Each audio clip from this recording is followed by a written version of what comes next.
Hello everyone, it's Monday, January 24th, and we're well underway making this little 3-compartment cubby that's kind of like a headboard at the pillow end of the bed. So this is the side view, this is the top view. It's 6 inches wide and 60 inches long. And we're kind of well underway here. This is the back piece. Here's a side view of it. This is the back. This goes up against the wall, and this is up against the mattress side. So that's what this is, and I just super glued this piece on there, and that came out great. Just a bunch of spring clamps to hold it in place while it cured, and then hit it with the accelerator. And here's the innards of it, I guess you could say. Let me put this on here. It goes like this. All right, so the plywood is a little bit bigger, which is fine. I'm going to trim it after it's assembled. This is going to be glued and probably pneumatic stapled like that. Okay.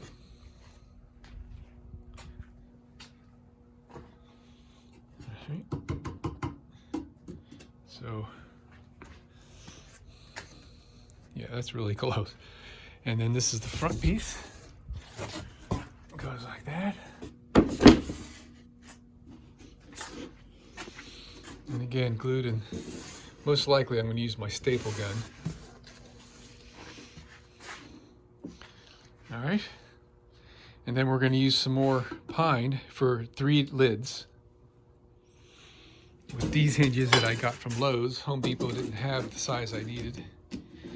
This is 1.1/16 by 30. So when this is folded in half, it'll be sitting right on there. And that's going to be the hinges for that. And there'll be no latch or anything to hold it down. It's just going to be gravity. And I got this A grade plank here for the lids.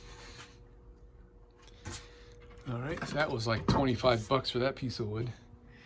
And these other ones were like 8 for a 6 foot long piece.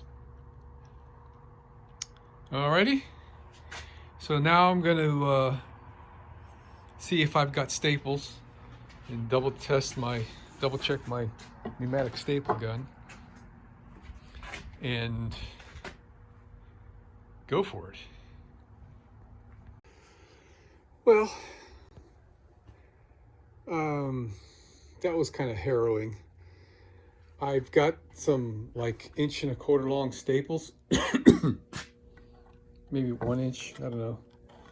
And I used, a little test, and one went in and just left the head out a little bit, and the other one went in all the way. So I thought, well, geez, we're good. And then I started to do the assembly. I had the glue all out and everything, and it wouldn't drive it in. It was like the wood was too hard. I don't know what was going on. And I think what it is that the staples are so long that the gun is just like trying to push them in, not hitting the top of the... I'm not sure what was going on. I really couldn't figure it out. But fortunately I had a bunch of nails. So while I had it all ready to go, I just pulled out these little brads here. Or these, like, I don't know how many penny that is, but that's about a little bigger than 1 inch. And I was able to get together with the clamps. I probably should drive a few more. Anyway, I tried the, after I got it all put together with the nails, because I was kind of freaking out. If you get glue all over everything and it cures before you have a chance to get it all done, it'll really mess you up, because you can't glue.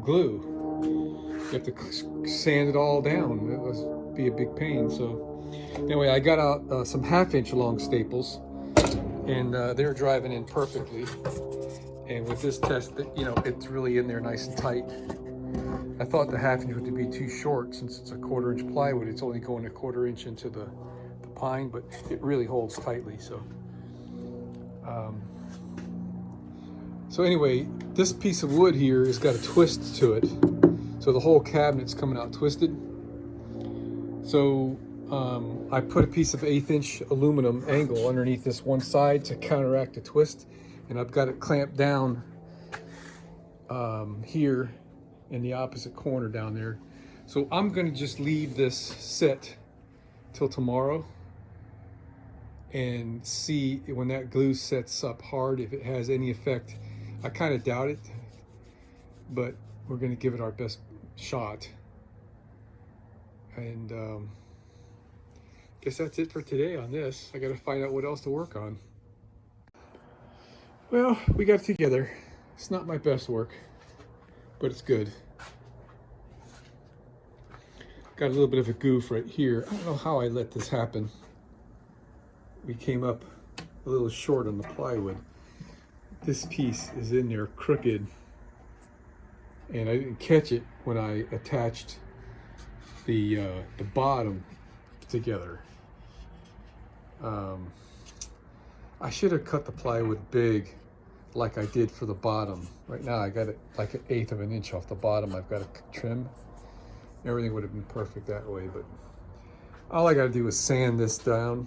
I mean, it's kind of a lot, but I can sand that down and it'll never be noticeable. Pretty good, pretty good. All right, I was gonna let that thing sit till tomorrow, but here it's already 6:30. I guess it was about 6 when I started, and all the glue looked like it was completely dry. It turned clear, so I just went for it. It's pretty straight. It's just a tiny bit out, and I can live with that. It's, you know, not so big of a deal that it doesn't sit flat. It's that we want the lids to sit flat and not be crooked on there. Okay, pretty good.